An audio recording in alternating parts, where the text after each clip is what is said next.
محمد السلام عليك يا رسول الله السلام عليك حبيبي يا نبي الله السلام عليك يا رسول الله السلام عليك حبيبي يا نبي الحمد لله الذي بنعمته تتم الصالحات الحمد لله الذي هدانا لهذا وما كنا لنهتدي لولا أن هدانا الله وأفضل الصلاة وأتم التسليم على سيدنا محمد وعلى آله وصحبه أجمعين.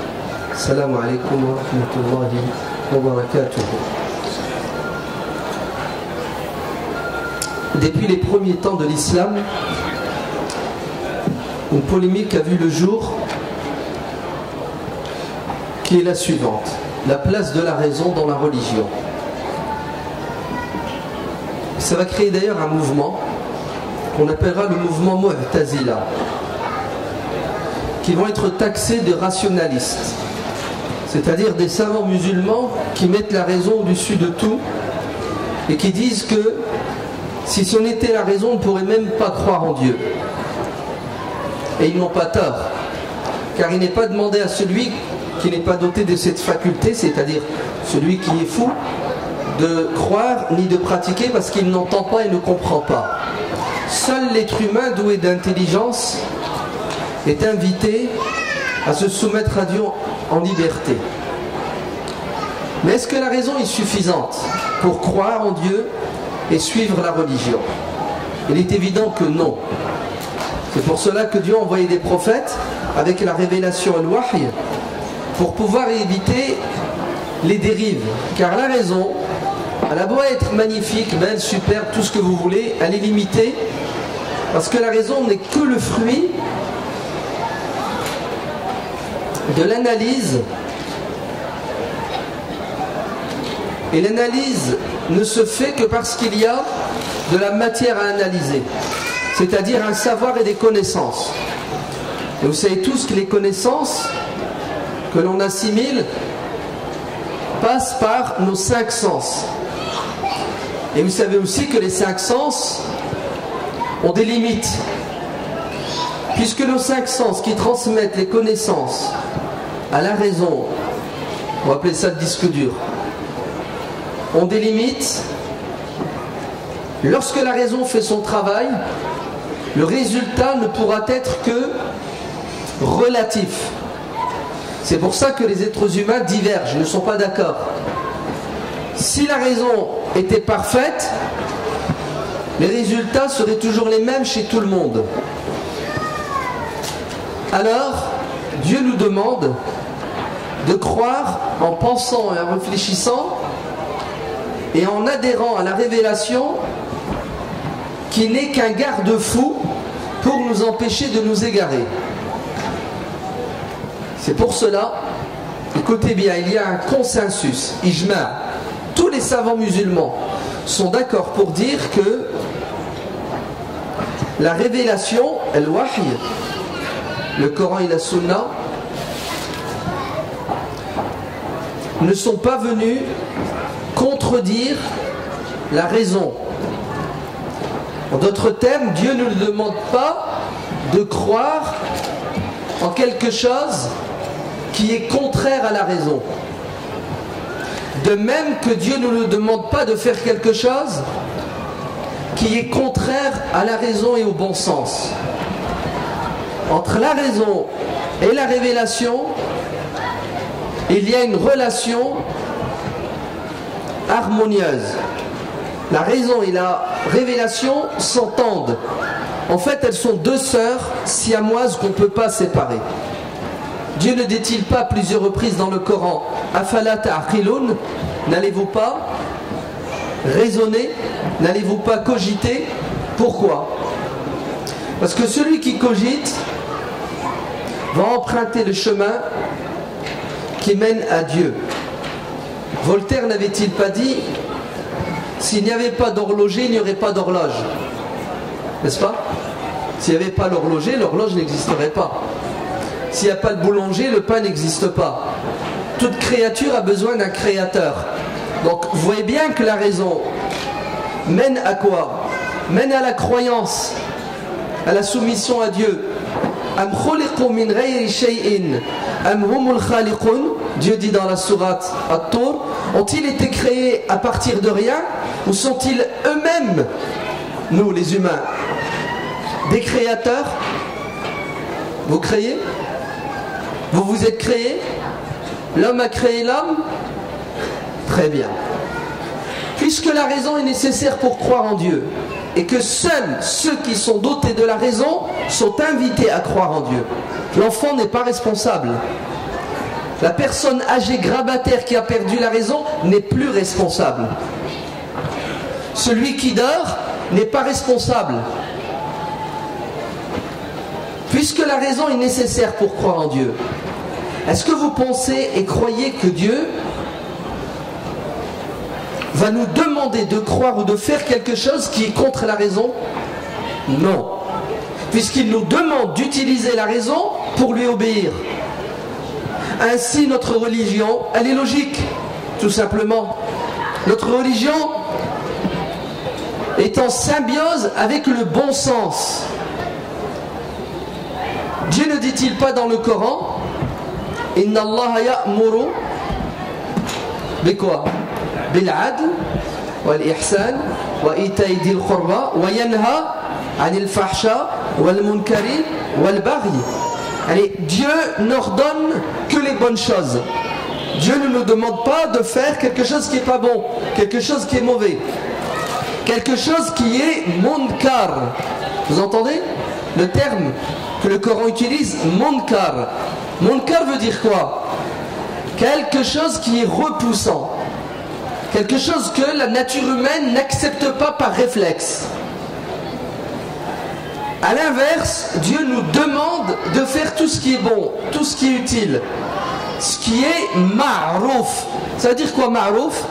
Ce que tous les êtres humains normalement constitués acceptent. Ainsi, notre religion, c'est la religion de l'équilibre, c'est la religion du bon sens, c'est la religion du bien-être. D'ailleurs, quel est l'objectif de la religion?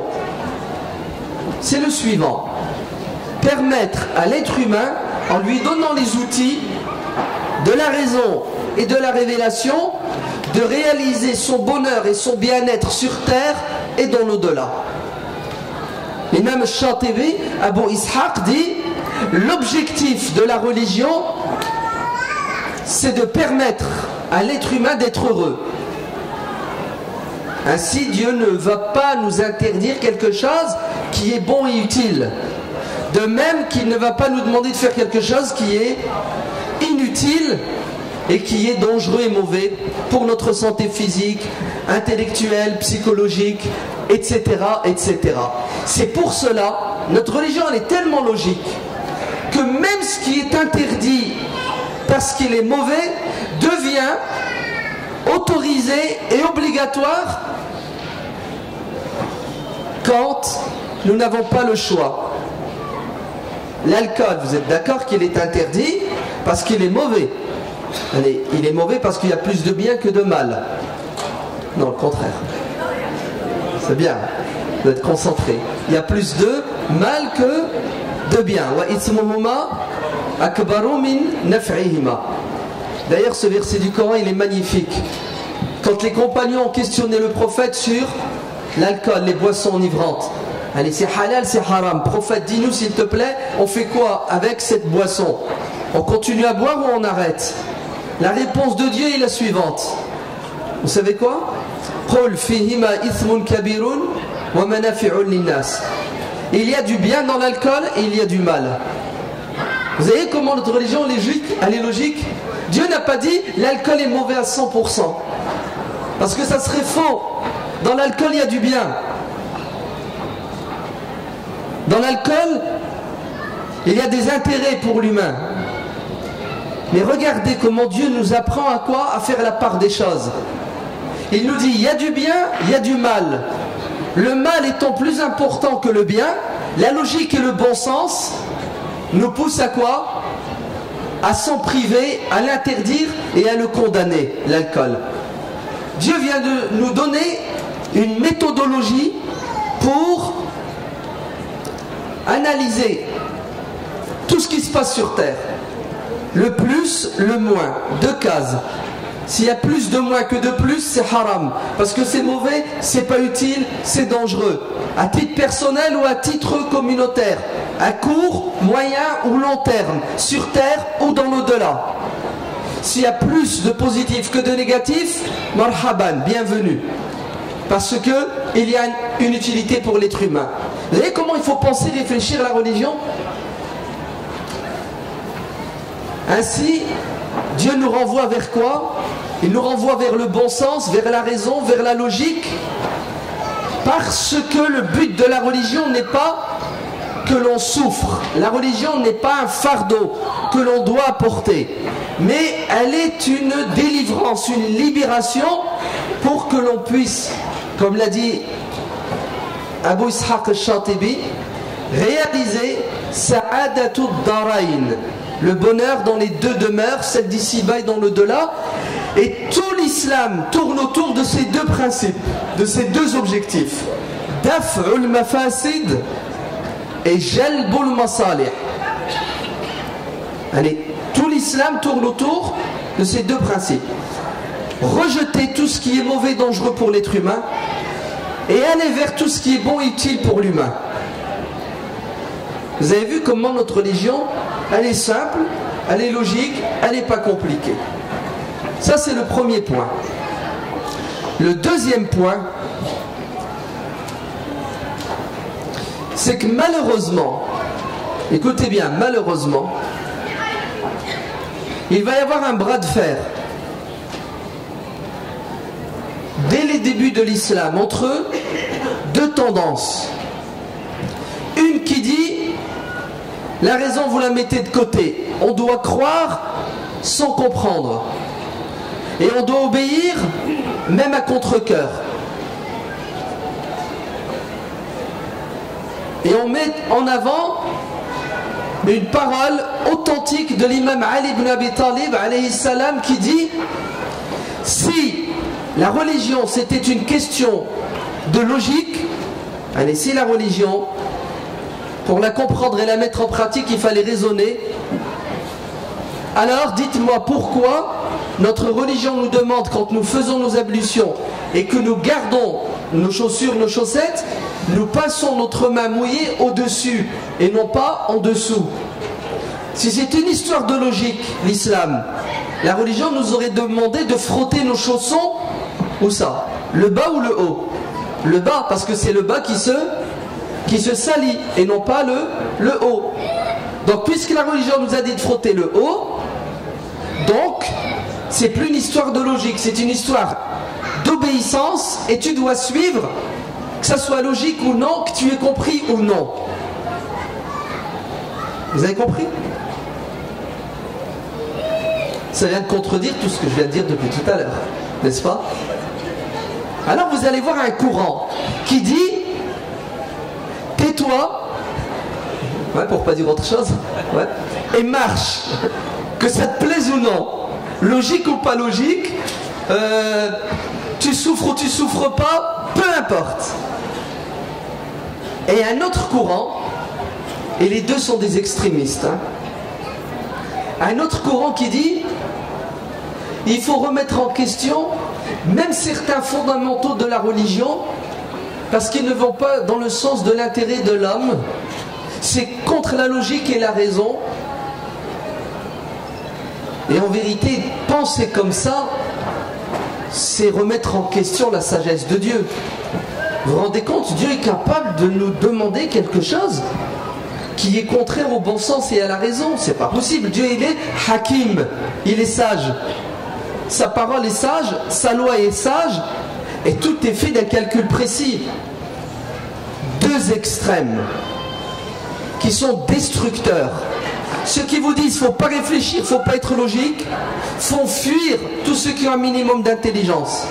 Et ceux qui vous disent, vous devez mettre le livre de côté, la religion de côté et suivre la raison, sont dangereux parce qu'ils nous mènent à l'enfer de manière sûre et certaine dans l'au-delà. La solution se trouve dans le juste milieu. C'est quoi le juste milieu? Le juste milieu, c'est, comme dit l'imam al-Ghazali dans son livre Al-Qistas al-Mustaqim, la raison et la révélation sont comme la vue et le soleil. Si tu ne vois pas, le soleil ne te sert à rien. N'est-ce pas? Le soleil est là, mais tu es aveugle. Le soleil ne te sert à rien. Si tu vois et il n'y a pas de soleil, tu es dans le noir. Tes yeux ne te servent à rien. Il faut le soleil et la vue. Le soleil, c'est la révélation, elle vient de Dieu. La vue, c'est l'aql. Il suffit que les deux se rencontrent et vous allez voir qu'ils vont s'entendre. Parce que Dieu, qui nous a créés, sait ce qui est bon et mauvais pour nous. C'est pour cela on doit faire le mariage entre les deux. Et il n'y a pas de contradiction entre la raison et la révélation. Qu'est-ce qui est en contradiction avec la révélation? C'est l'effort intellectuel de l'être humain qui est relatif. C'est-à-dire je peux me tromper. Je vais dire quelque chose, moi en tant que religieux, au nom de la religion, et vous allez croire que ce que j'ai dit c'est Dieu qui l'a dit, son prophète, mais en vérité c'est ma compréhension et mon interprétation de la religion. Ce que Ali ibn Abi Talib a dit, si la religion c'était une affaire de logique, on essuierait le dessous des chaussons, mais c'est Ali qui l'a dit. Avec tout le respect qu'on a pour Ali ibn Abi Talib, ce qu'il a dit n'est pas tout à fait vrai. Vous savez pourquoi? Parce que d'autres compagnons vont dire le contraire. Zayd ibn Thabit, il dit qu'il faut essuyer en dessous des chaussons et non pas au-dessus. C'est dans le Muwatta de l'imam Malik. Donc vous voyez bien que cette parole de Ali, elle est le fruit de quoi? De sa compréhension. Et sa compréhension est humaine. Et ce qui est humain est relatif. Ça peut être vrai comme ça peut être faux. Bien que ce que Ali ibn Abi Talib a dit, c'est logique à une condition. Si vous dites que dans la religion il y a un domaine où la raison n'a plus sa place, tu dois obéir sans discuter. Dieu nous a dit de faire 5 prières. Question, pourquoi 5? C'est comme ça. Dieu a dit 5, amen. Parce que s'il avait dit 7, tu m'aurais dit pourquoi? Pourquoi 7? Pourquoi 4 rak'at al-asr, 3 al-maghrib, 2 subh? Pourquoi cette différence? Chut, tais-toi, raison.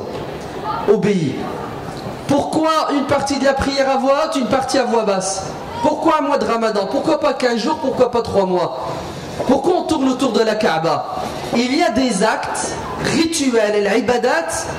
La raison, vous savez ce qu'elle fait? Elle se soumet parce que le but de l'ibadat, les actes rituels, c'est de nourrir l'âme. Et l'âme, comme on ne la connaît pas, on ne la maîtrise pas, Dieu nous a donné les ingrédients spirituels pour l'entretien de l'âme. Et l'âme, c'est un autre domaine qui n'a rien à voir avec la raison. Vous me suivez? Donc, il y a un domaine dans la religion et il faut se soumettre, que ça te plaise ou non, que tu aies compris ou non, parce que l'objectif, c'est la tazkiya, la purification de l'âme. Mais sinon, le reste de la religion nous demande quoi? L'intelligence. La preuve. Un jour, le prophète sallallahu alayhi wa sallam va envoyer un groupe de soldats en mission. Et il va leur dire, vous obéissez à votre chef. Et vous savez tous qu'en islam, Dieu nous demande d'obéir à notre responsable. Dieu dit dans le Coran, wa ati'u Allah wa ati'u Rasula wa ulil amri minkum. Obéissez à Dieu sans restriction, obéissez au prophète sans restriction et obéissez à vos responsables. Sans restriction. Vous avez vu la traduction? Obéissez à Dieu sans restriction. Obéissez aux prophètes sans restriction. Et obéissez à vos responsables. Celui qui obéit à son responsable obéit au prophète. Celui qui obéit au prophète obéit à Dieu. C'est un hadith. Celui qui désobéit à son responsable désobéit au prophète. Celui qui désobéit au prophète désobéit à Dieu. Allez mes chers soldats, allez faire votre boulot. Et ils s'en vont. Sur le chemin du retour, il y a une dispute entre le chef et ses soldats. Et notre chef pète les plombs. Il a le droit, c'est un être humain. Il a dit, oh là là, c'est un compagnon. Il a dit que le compagnon pétait les plombs. Comme si les compagnons c'était des anges. Et ils ne se trompent pas, ils ne s'énervent pas, ils ne font pas des erreurs. Bref, ce chef va perdre la raison. Et vous savez ce qu'il dit à ses soldats? Ramassez du bois. Allez me chercher du bois. Il ramasse du bois, il faut un tas de bois immense. Il sort son briquet et il allume un feu. Et il leur dit, jetez-vous dans le feu. Je vous ordonne, en tant que chef, de vous jeter dans le feu parce que le prophète vous a dit de m'obéir. Obéissez. Et si vous n'obéissez pas à monsieur, moi le chef, vous irez en enfer. Le hadith est dans le Bukhari. Dans une version qui se trouve chez l'imam Ahmad ibn Hanbal, le plus jeune d'entre eux, le plus jeune, hein, bon, hein, les jeunes ils sont beaucoup dans la logique, dans la raison, dans la critique. C'est une qualité, gardez-la s'il vous plaît. D'accord? Ne soyez pas des moutons de panurge, sinon le mec il va vous mettre dans le feu. Le plus jeune d'entre eux, vous savez ce qu'il fait? Il prend la parole et il lui dit, on s'est converti à l'islam pour éviter l'enfer. Et toi tu nous demandes de nous jeter dans le feu sur terre. Bon là je t'obéis pas. Je continue pas ma traduction. Je t'obéis pas. Va faire ailleurs. Il rentre à Médine. Le chef va porter plainte contre ses soldats. Ça s'appelle une mutinerie, non? Désobéissance civile, c'est pire, c'est militaire. Normalement, direct. Le prophète va écouter. Il va écouter le chef et il va écouter les soldats. Il faut toujours écouter avec deux oreilles, hein. Jamais une. Sinon vous allez vous faire arnaquer par celui qui fait le miskin et qui pleure. Et une fois que le prophète a écouté les deux témoignages, les deux versions, il va se tourner vers qui? Vers le chef pour le condamner? Non. Il se tourne vers les soldats et il leur dit, si vous lui aviez obéi, vous seriez en enfer jusque la fin des temps. Si vous lui aviez obéi, vous serez resté en enfer jusqu'à la fin du monde. Parce que si vous lui aviez obéi, vous auriez commis un péché. La ta'ata illa fil ma'ruf. Point d'obéissance, sauf si ça va dans le bon sens. Vous avez compris la logique? Qu'est-ce qui les a sauvés? Qu'est-ce qui a sauvé ce groupe de soldats? C'est la raison. S'ils avaient suivi le texte, ils seraient en enfer. Puisque le texte dit obéissez à vos chefs. Mais le bon sens et la logique leur a dit attends, on obéit au chef tant qu'il nous ordonne quelque chose qui est bon, qui est utile. Mais s'il me demande de faire quelque chose qui est contre les piliers, les fondements, les objectifs de la religion, je vais le faire. Ça va pas, non? T'as beau être qui tu veux, je ne t'écoute pas. C'est pour cela. Il faut aimer Dieu, il faut aimer son prophète, il faut aimer l'islam, il faut aimer les musulmans, mais d'un amour raisonné et intelligent. Sinon vous allez tomber, vous savez dans quoi? Vous allez tomber dans le suivisme, vous allez suivre bêtement le premier gourou qui vous parle au nom de Dieu et de son prophète. Le premier savant déguisé, ouais, parce qu'il y a un habit, hein, et l'habit ne fait pas l'imam, Allah yahdikum. Attendez, je sais qu'on est dimanche, mais... Hein? Ouais, mais bon, elle s'est convertie à l'islam, l'expression. Ouais. Vous allez vous égarer. Pourquoi vous allez vous égarer?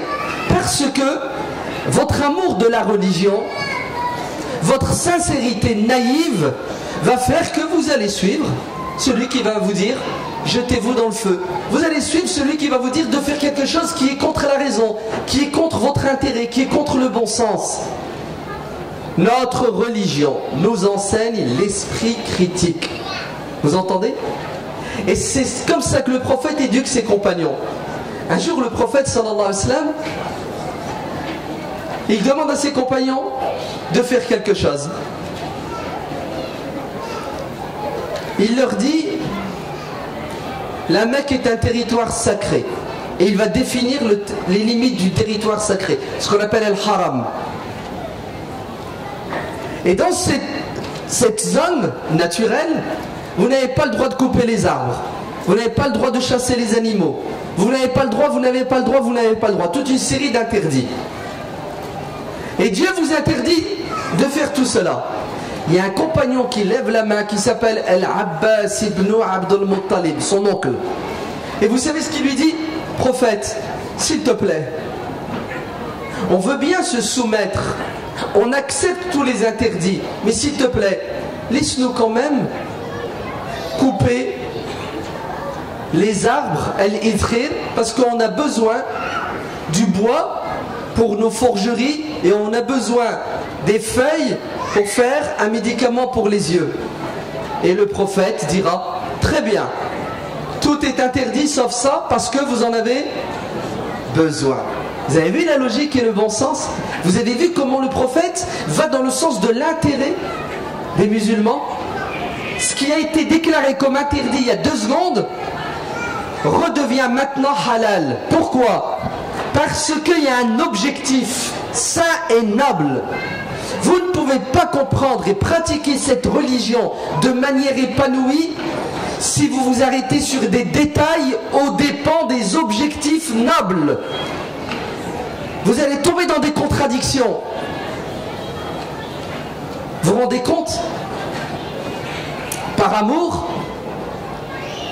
un homme décide de faire le pèlerinage à pied. Et il est fatigué. Et ses enfants le tiennent tellement il est fatigué. Le prophète dit, qu'est-ce qu'il a lui? Ils ont dit, prophète, il a juré, il s'est engagé de faire le hajj à pied. C'est ce qu'il a dit. Mais dites-lui de monter, de prendre la voiture, l'avion. Dieu n'a que faire de sa souffrance. Dieu n'a que faire de ce sacrifice. C'est pas utile, ça sert à rien. Qu'il monte. Vous avez vu la logique et le bon sens? Et des exemples comme ça, on a des dizaines et des centaines. Dernier point. On est en quelle année? 2015. On est en France. Le pays de qui? Descartes. C'est ça? Hein, on est cartésien. C'est comme ça qu'on se définit. Nous sommes les enfants de qui? De Pascal, de Voltaire. Très bien. Est-ce que c'est possible en 2015 d'avoir une compréhension de l'islam? Écoutez bien, hein, en France, en Occident, qui heurte la raison? En fait, c'est pas possible et ça ne doit jamais exister ni en France ni ailleurs de tout temps. Mais en France, dans le pays de Descartes, scander au nom de la religion des vérités, astaghfirullah, des pseudo-vérités religieuses et spirituelles, c'est un crime. C'est un crime. Vous savez pourquoi? Parce que vous allez faire fuir toute personne qui a un minimum d'intelligence. De quoi? De la religion. Moi, il faut des exemples pour comprendre. Non? On y va? Je mets les pieds dans le plat. Vous savez pourquoi?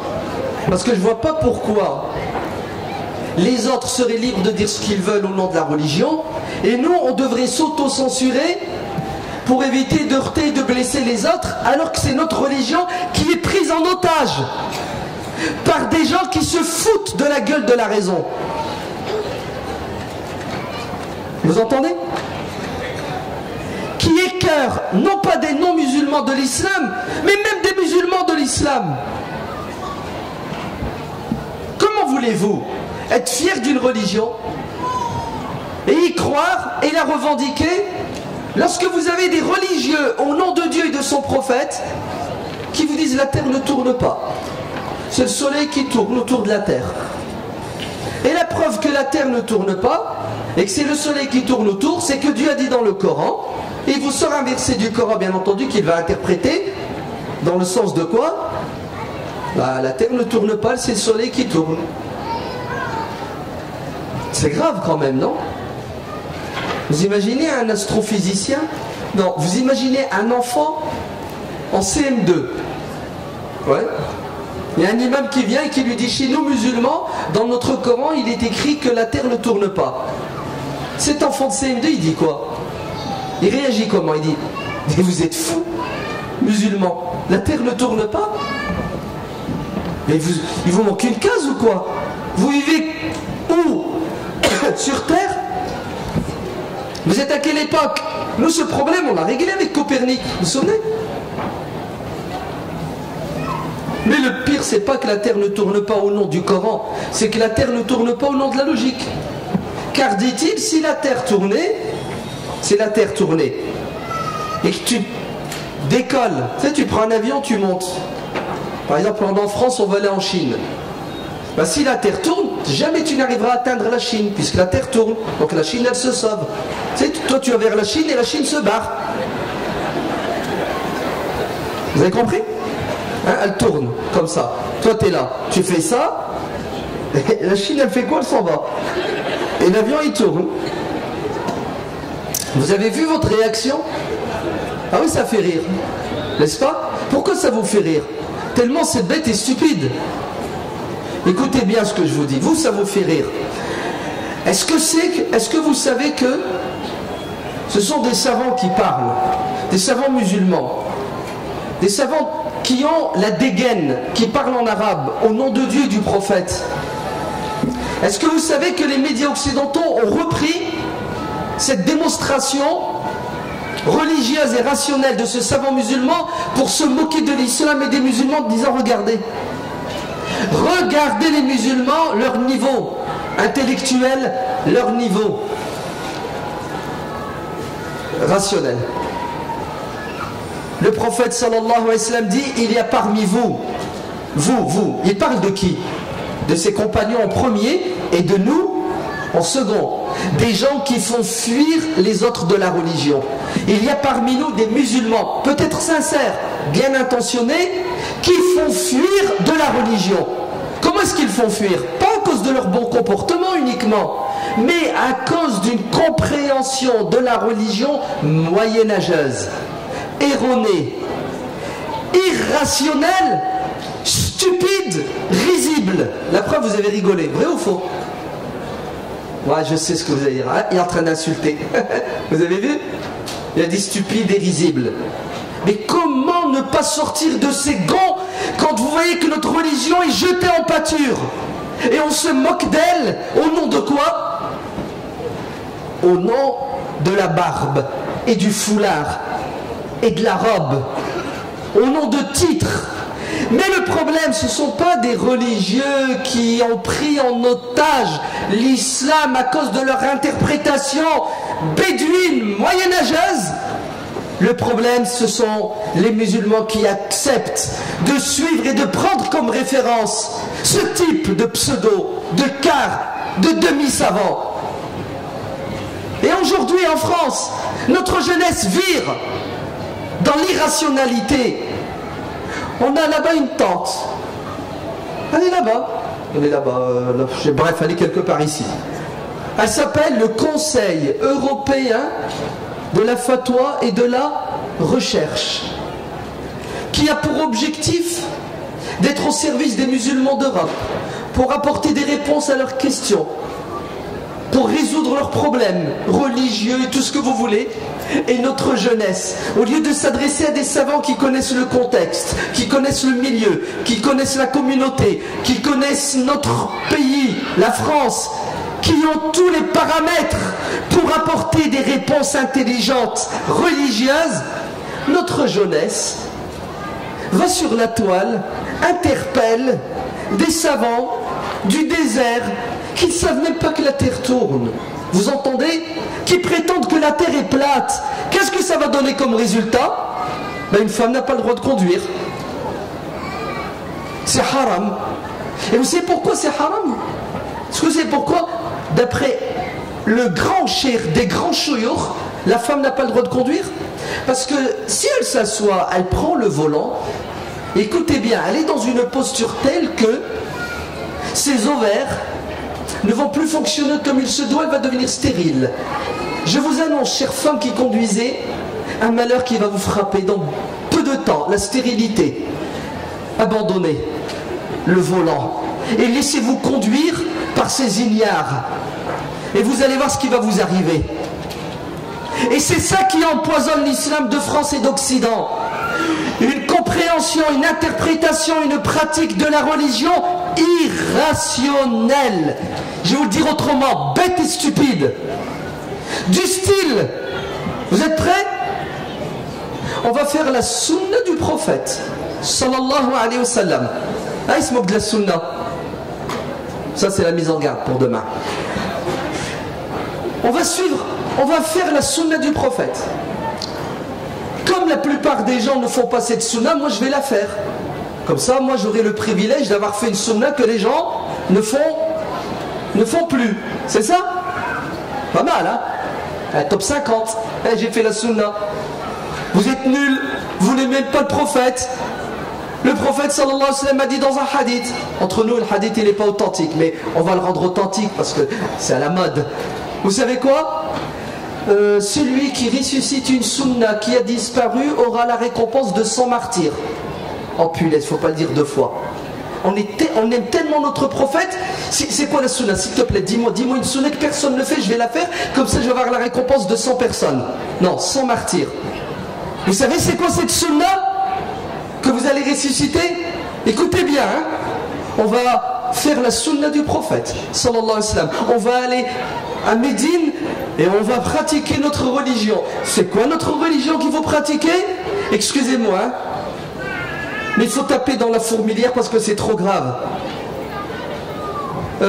Ceux qui sont trop pudiques, sortez de la salle. Âme sensible, allez-vous-en. Ou appelez les pompiers tout de suite. On va y avoir des gens qui vont s'évanouir. On va faire une sunna du prophète. C'est ça? Vous savez quoi? On va boire de la pisse de chameau. On va aller voir les chameaux. Vous pouvez me servir?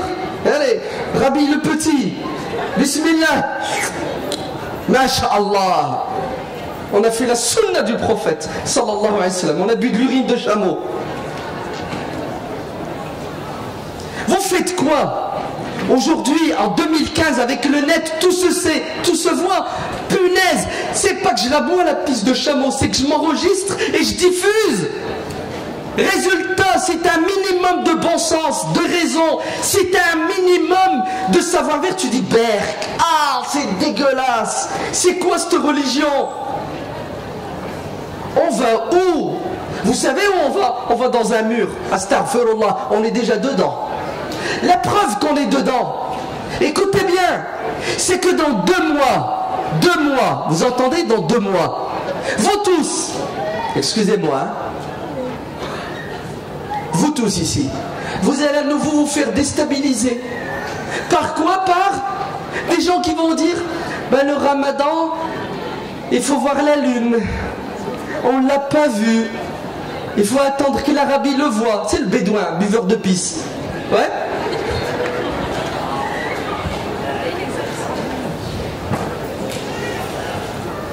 C'est trop, hein? Ah oui, c'est trop. J'exagère, hein, franchement. Ah ouais. C'est ça qui me tue. Les bêtises et les stupidités des autres passent comme des lettres à la poste. Le bon sens et la logique aujourd'hui, c'est quoi? C'est arrête, t'exagères, hein. Pourquoi tu fais ça? Pourquoi tu dis ça? Écoutez bien la gravité du problème. À chaque fois que le ramadan arrive, tout le monde se moque de nous. Ah, vous avez jeûné, mais le croissant n'est même pas né. Comment vous avez fait pour le voir? Il n'est même pas né. Comment vous avez fait? Comment vous faites, musulmans? Il y en a qui jeûnent le jeudi, un qui jeûne le vendredi, un qui jeûne le samedi.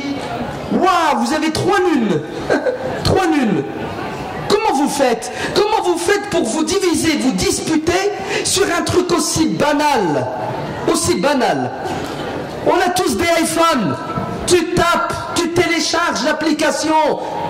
Et il te dit la lune, le croissant, tel jour, telle heure, telle minute, telle seconde, tel centième de seconde.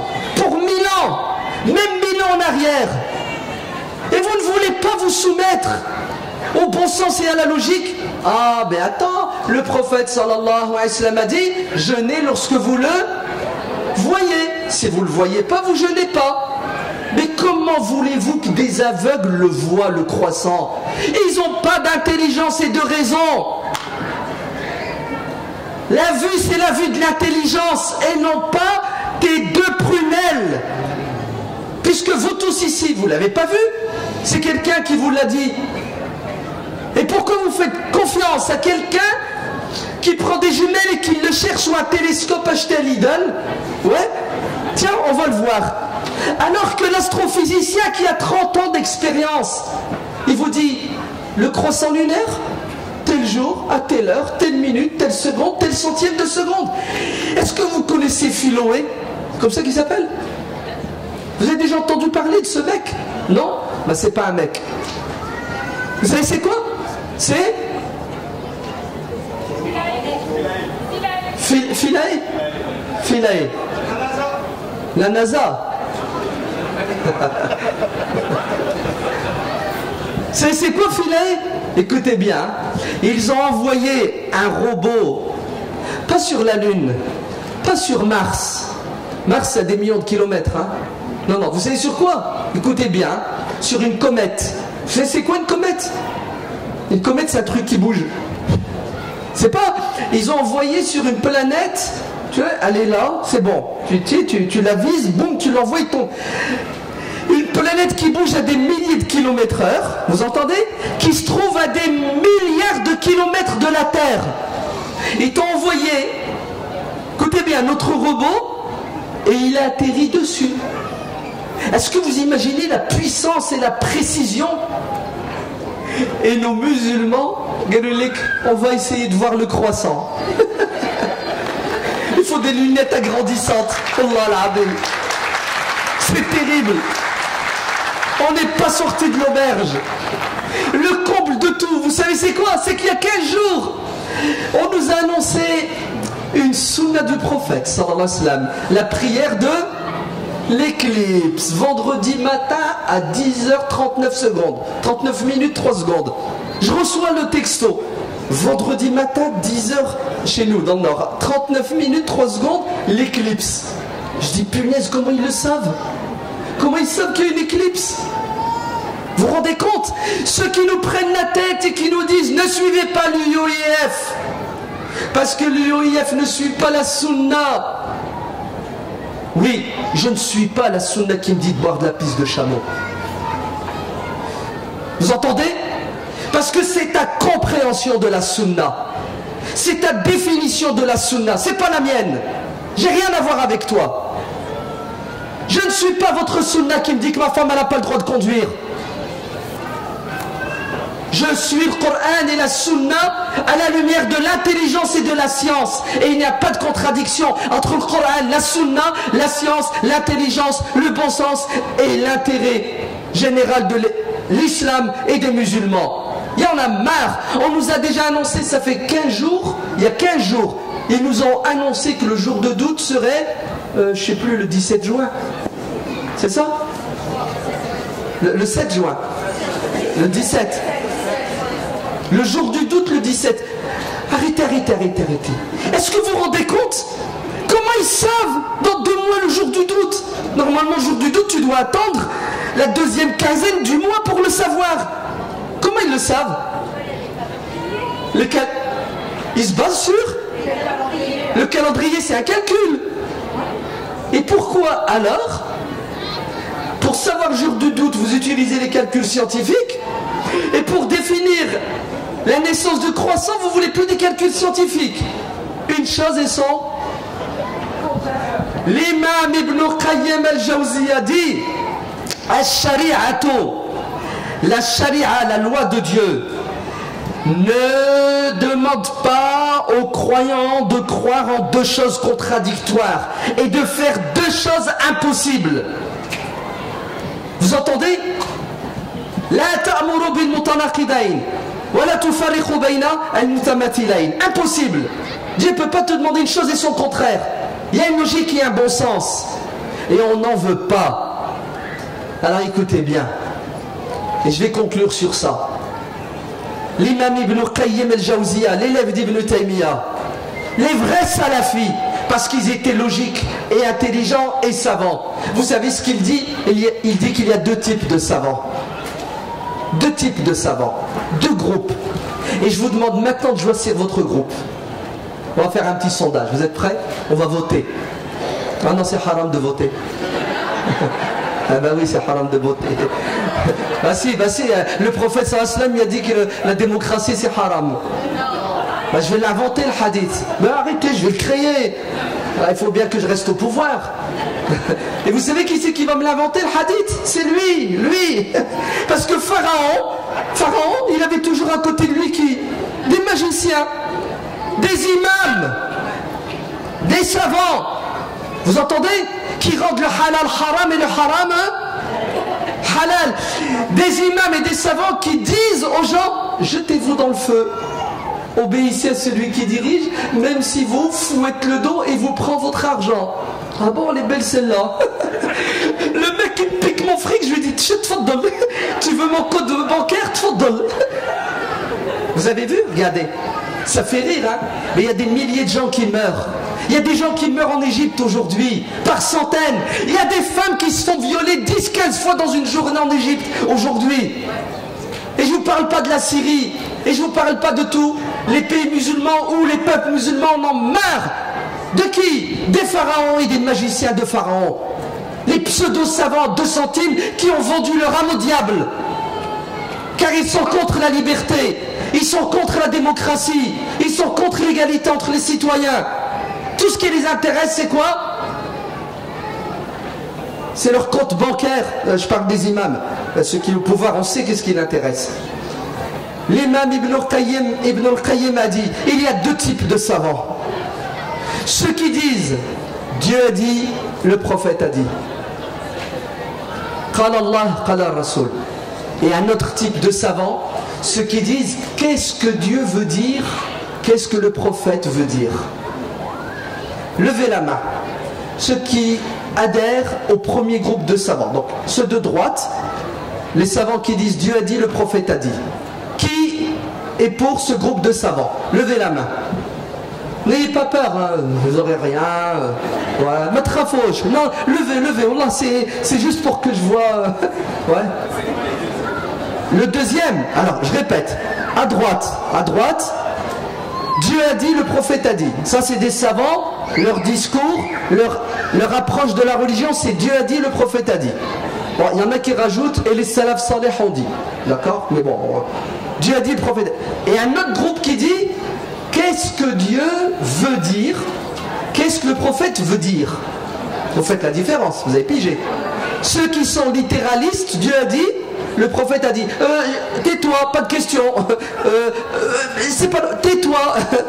Et ceux qui disent, attendez, on va comprendre, on va analyser, on va réfléchir, on va voir on va lire entre les lignes, le premier sens, le second degré, vous comprenez? Là, on cherche l'objectif, le but, la raison, c'est ça? Allez, on y va. Ceux qui sont pour le premier groupe, Dieu a dit, le prophète a dit. Bon, baissez la main. Ceux qui sont pour le deuxième groupe, qu'est-ce que Dieu veut dire? Qu'est-ce que le prophète veut dire? Ah, mais c'est majoritaire. Ils sont trop forts. C'est la conférence de Tariq avant? Ah, j'étais pas là. Ah, bah, c'est bon. C'est bon, Tariq a fait le boulot. Il fallait me le dire. Ça m'aurait évité de tuer ma gorge depuis 1 heure. Alors écoutez. L'imam Ibn al-Qayyim dit Wal-'arifu billah regardez la formule qu'il utilise, Al-Arif Billah, celui qui connaît réellement Dieu, celui qui a bien pigé la religion. Vous savez c'est lequel? C'est le savant qui dit, qu'est-ce que Dieu veut dire? Qu'est-ce que le prophète veut dire? C'est celui qui comprend la religion à la lumière des objectifs, à la lumière du bon sens, à la lumière, à la lumière, à la lumière.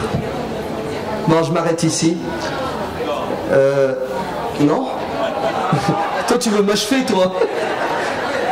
Non. Vas-y. J'ai plus de voix, j'ai plus de nerfs. Que Dieu vous bénisse. Allah yahfadkoum. السلام عليك يا رسول الله السلام عليك حبيبي يا نبي الله السلام عليك يا رسول الله